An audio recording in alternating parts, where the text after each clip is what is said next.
తాకట్టులో ఉన్న బంగారం అమ్మాలనుకునే వారి ఇన్ఫర్మేషన్ ఇస్తే దాని వాల్యుయేషన్ బట్టి మీకు కమిషన్ కూడా ఇస్తుంది గోల్డ్ హబ్. నమస్తే, వెల్కమ్ టు మనం టీవీ. ప్రస్తుత ఏపీ రాజకీయాల గురించి మనతో మాట్లాడడానికి సీనియర్ అనలిస్ట్ కట్టా కార్తిక్ గారు మనతో ఉన్నారు. నమస్కారం సార్. నమస్కారం సార్. ఈరోజు మనం చూసాం బీజేపీ ఫస్ట్ లిస్ట్ వచ్చింది 195 మంది అభ్యర్థులతో. తెలంగాణలో కూడా 9 మంది అభ్యర్థులను ప్రకటించారు, కానీ ఏపీలో లేదు. అసలు ఈ పొత్తు ఒక పట్టాకు వచ్చే అవకాశం ఉందంటారా? అంటే ఒక్క అభ్యర్థి పేరు కూడా లేదు, ఇంకా అలాగే క్లారిటీ కూడా ఇవ్వట్లేదు పొత్తులో ఉన్నాను లేదనేది. ఎలా చూడొచ్చు ఈ విషయాన్ని మనం? అంటే మీరు అడుగుతుంది ఏపీలో బీజేపీ, టీడీపీ, జనసేన పొత్తు ఎక్కడికి వచ్చింది ఎంత అంటే ఒక భాషలో చెప్పాలి అంటే బీజేపీ, టీడీపీ, జనసేనతో పెళ్ళెప్పుడు అంటుంది. అంతే. వాళ్ళ గత 5 సంవత్సరాలుగా ఒకరితో సహజీవనం చేస్తున్నారు. ఆ సహజీవనం చేస్తున్న వ్యక్తి పొత్తు వద్దు అంటున్నారు. కానీ లోకల్ బీజేపీ లీడర్ పొత్తు కావాలంటున్నారు, టీడీపీ, జనసేన పొత్తు కావాలంటున్నారు. ఆల్రెడీ జనసేన బీజేపీలో ఎన్డీఏలో ఉన్న పార్టీనే. వాళ్ళు పొత్తు పెట్టుకుందాం, మేము ఆల్రెడీ టీడీపీతో పెట్టుకున్నాం, మీరు రండి అని అడుగుతున్నారు. అయితే ఇక్కడ ఒకటి ఉంది, బీజేపీ అనేది టీడీపీతో వచ్చినా రాకపోయినా, అంటే టీడీపీ జనసేన కూటమితో అలయన్స్లో వచ్చినా అలయన్స్లో రాకపోయినా ఏపీ రాజకీయాల్లో పెద్ద మార్పు ఉంటుంది. మరి ఎందుకు సార్ మార్పు లేనప్పుడు పొత్తు ఎందుకు సార్ అంటే, ఆల్రెడీ ఇందాక నేను చెప్పాను కదా, సహజీవనం చేస్తున్నారు ఒకరితోని. ఆ సహజీవనాన్ని విడగొట్టాలని ఒకళ్ళు, పెళ్ళించి అడగొట్టాలని ఇంకొకళ్ళు. ఎవరి ప్రయత్నాలు వాళ్ళు ఉన్నారు.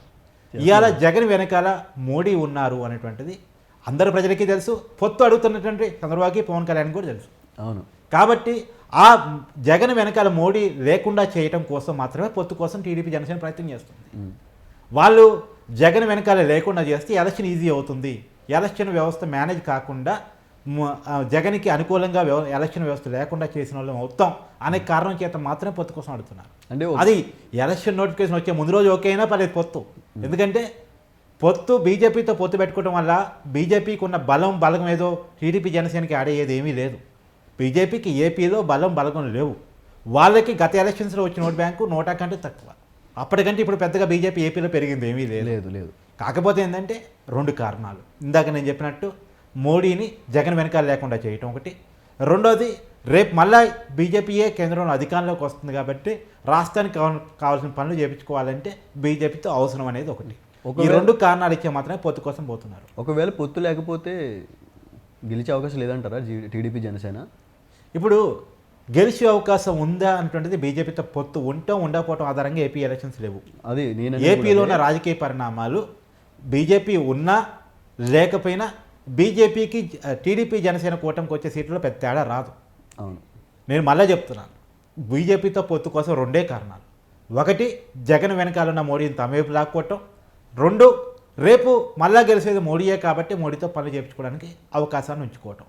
ఈ 2 కారణాలు తప్ప అంతకుమించి బీజేపీతో పొత్తు పెట్టుకోవడం వల్ల ఏపీ ఎలక్షన్స్ గెలవటం, ఏపీ ఎలక్షన్స్ ఓడిపోవటం అనేది ఏమీ కాదు. కేవలం సహజీవనం ఎవరితో చేస్తున్నారో ఆ సహజీవనాన్ని జరగొట్టడం మాత్రమే పొత్తు లక్ష్యం. జగన్ ఉద్దేశం ఏంటి?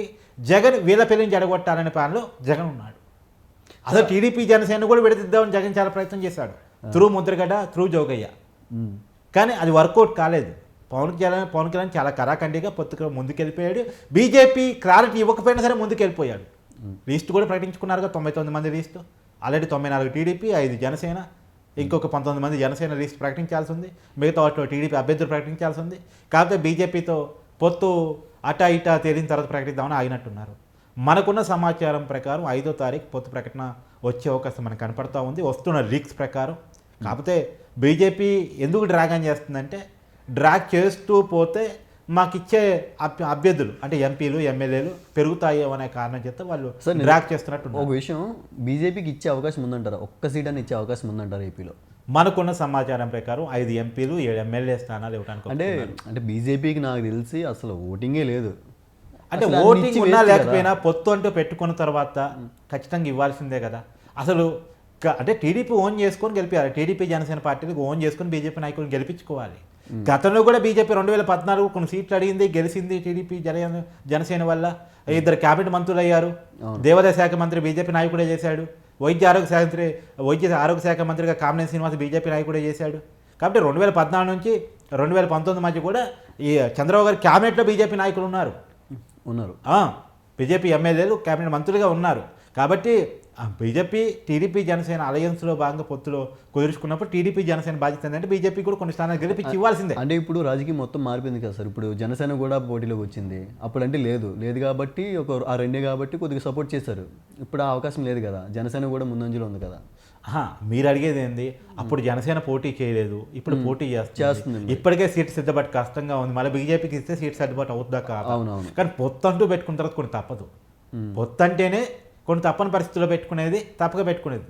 ఏ రాజకీయ పార్టీకైనా 175 స్థానాల్లో పోటీ చేయాలనే ఉంటుంది. అది టీడీపీకి ఉంటుంది, జనసేనకు ఉంటుంది, బీజేపీకి ఉంటుంది. కానీ వాళ్ళ బలాలు కలిస్తే తప్ప శత్రువుని కొట్టలేమనుకున్నప్పుడు పొత్తు పెట్టుకుంటారు. పొత్తు పెట్టుకునే లక్ష్యం ఏంటి, జగన్ వ్యతిరేక ఓట్ బ్యాంక్ చేయనివ్వకూడదు అనేటువంటి ఈ లక్ష్యం కోసం పొత్తు పెట్టుకున్నప్పుడు ఖచ్చితంగా కొన్ని త్యాగాలు చేయాల్సిందే. త్యాగాలు చేసిన క్రమంలో కొన్ని ఆటుపోట్లు వస్తాయి, ఇబ్బందులు వస్తాయి, అలకలు వస్తాయి, ఆరోపణలు వస్తాయి, తప్పదు. ఇప్పుడు ఒక నియోజకవర్గంలో టీడీపీ జనసేనకి టికెట్ ఇచ్చిందనుకో, అక్కడ టీడీపీ లీడర్ అడుగుతారు. లేదు అక్కడ టీడీపీ లీడర్ పోటీ చేస్తుందనుకో, అక్కడ జనసేన లీడర్ అడుగుతారు. కామన్గా జరిగేదే. ఏ రాజకీయ పార్టీలు, ఇది 2 రాజకీయ పార్టీలు 2 భిన్న ధృవాలు జరిగేదే. అడగడం ఒకటి కాదు సార్, గొడవలు కూడా అవుతున్నాయి సార్. అవుతాయి. ఇది రాజకీయాల్లో కామన్ అండి. ఇప్పుడు ఏ పార్టీకి ఆ పార్టీ సీటు కేటాయింపు చేసుకున్నా ఆ పార్టీలో ఉండే ఇంకో 2 అంటే ఈ సీట్ నాకే కావాలనుకున్న వాళ్ళు ఒక 2-3 ఉంటారు కదా, మిగతా వాళ్ళు అడుగుతారు, ఆరోపణ చేస్తారు, గొడవ చేస్తారు. ఇప్పుడు వైసీపీ లిస్ట్ ప్రకటిస్తున్నప్పుడు వైసీపీలో అసంతృప్తులు బయటపడలేదా, రాజీనామాలు చేయలేదా, బయటికి రాలేదా? ఇప్పుడు టీడీపీ జనసేన అలయన్స్లో ప్రకటన చేస్తున్నప్పుడు ఖచ్చితంగా అలకలు లేకుండా, ఆరోపణ లేకుండా, గొడవలు జరగకుండా ఎలా ఉంటాయి? కామన్గా ఏ రాజకీయ పార్టీలో అయినా జరిగేది ఇదే.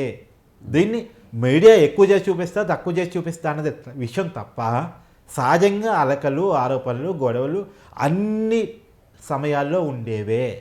ఇది కొత్తగా వచ్చిన కల్చర్ కాదు. రెండోది సహజంగానే ఆ రోజు భావవేశాలు ఉంటాయి.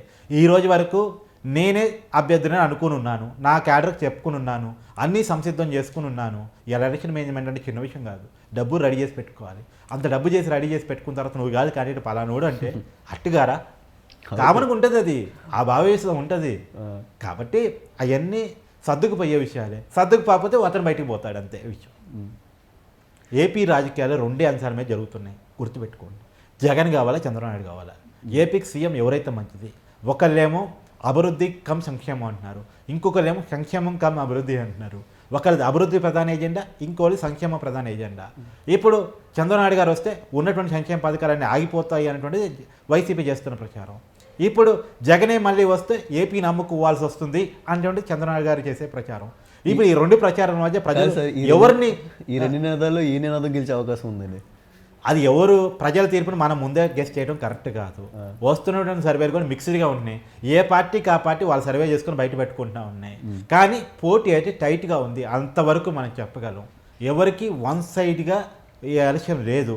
కాకపోతే గుర్తుపెట్టుకోండి, ఈరోజు ఉన్నది, ఈరోజు నేను చెప్పొచ్చు టీడీపీ జనసేన కూటమి గెలిచి ఉందని చెప్పొచ్చు. కానీ రేపటికి అది ఉంటుందని గ్యారెంటీ లేదు. ఇవాళ వైసీపీ గెలిచి ఉందని చెప్పొచ్చు, రేపటికి అది ఉంటుందని గ్యారెంటీ లేదు. ఎలక్షన్ ముందు రోజు వరకు మీరు గుర్తుపెట్టుకోండి, పోల్ మేనేజ్మెంట్ చాలా కీలకం. పోల్ మేనేజ్మెంట్ ఎవరు బాగా చేయగలుగుతారో, రెండోది ఎలక్షన్స్లో స్లోగన్స్ ఎవరు బాగా చేయగలుగుతారో, ఈ ఎలక్షన్స్లో సెంటిమెంట్ ఎవరు పండించగలుగుతారో, ఈ ఎలక్షన్స్ ఏ నినాదం చుట్టూ తిరుగుతాయి అనేటువంటి దాన్ని బట్టి మాత్రమే ఎలక్షన్ ఉంటుంది. వాస్తవానికి ఏంటంటే తెలంగాణ ఎలక్షన్ చూడండి, ఎలక్షన్స్ అంటే పోలింగ్ ఎలక్షన్ షెడ్యూల్ కంటే ముందు బీఆర్ఎస్ చాలా బలంగా ఉన్నట్టే కనిపించింది. కాంగ్రెస్ కంటే పోలిస్తే కాంగ్రెస్ స్టేట్ మొత్తం కొట్టగలదన్న ఫీలింగ్ ఎవరికైనా వచ్చిందా? పెరిగింది కాంగ్రెస్, బీఆర్ఎస్ మీద వ్యతిరేకత వచ్చింది, అంతవరకు ఫిక్స్ అయ్యారు. కానీ కాంగ్రెస్ బీఆర్ఎస్ని ఓడించేంత 64 సీట్లు వచ్చేంత అని చెప్పలేకపోయారు. జనాలు కూడా చాలా ఫస్ట్ సర్వేలు కూడా చూడండి, కాంగ్రెస్ మొదట 40 ఇచ్చినాయి, తర్వాత 50 ఇచ్చినాయి, తర్వాత 55 వరకు ఇచ్చినాయి, తర్వాత 60 వరకు వచ్చి అయిపోవచ్చు అని ఇచ్చినాయి. కానీ 64 సీట్లు కొట్టుకున్నారుగా. అంటే ఈ ఎలక్షన్ చివరి రోజు వరకు ఇది ఇలానే ఉంటుందని చెప్పుకోవడం కష్టం. ఈ రోజు ఉన్న ప్రజల మైండ్ రేపటికి ఉండదు. ఆలోచనలు మారుతూ ఉంటే వీళ్ళు ఎలక్షన్ ఎలా తీసుకెళ్తారన్నది కూడా ఇంపార్టెంట్. పార్టీలు ప్రజల మైండ్ సెట్ని ఎలా తీసుకుపోతాయి అన్నది కూడా ఇంపార్టెంట్. కాబట్టి ఇప్పుడు ఇవాళ సభలకు వచ్చే జనాలు చూస్తూ ఏలేదు ఇంకోటి చూస్తూ వీళ్ళే గెలుస్తున్నారని చెప్పడం కూడా తప్పు. ఎందుకంటే పవన్ కళ్యాణ్ గారికి వచ్చే జనం వీళ్ళెవరికి రారు. కానీ పాప ఆయన పోయినసారి గాజువాకలో ఓడిపోయారు, భీమవరంలో ఓడిపోయారు. అంటే ఇవన్నీ ట్రాష్ సర్వేలు, జనాలు, సభలు. ఈ ఎలక్షన్ మేనేజ్మెంట్ ఎలా జరుగుతుంది, ఏ నినాదాల చుట్టూ జరుగుతుంది? ఇప్పటికైతే ఎలక్షన్ 2 ఎజెండాల చుట్టూనే జరుగుతుంది. మనకున్న సమాచారం మేరకు ఏపీకి చంద్రబాబు కావాలా, జగన్ కావాలా, సంక్షేమం కావాలా, అభివృద్ధి కావాలా, ఈ 2 స్లోగన్ల మధ్య ఏపీ ఎలక్షన్ నడుస్తుంది. దేని వైపు ఎవరు ఉంటారని చూడాలి. ఒకటి మాత్రం చెప్పగలను నేను, పోయినసారి జగన్ గారికి వచ్చిన వేవ్ అయితే ఇప్పుడు లేదు. 151 సీట్లు వచ్చే పరిస్థితి లేదు. ఎవరికి వచ్చినా చాలా టఫ్గా వస్తుంది. అధికారం మాత్రం కొద్దిలో 90 లేదా 100 సీట్ల మధ్యలోనే ఏ పార్టీకైనా అధికారం వచ్చే అవకాశం కనపడుతుంది. Okay sir, thank you so much. Thank you.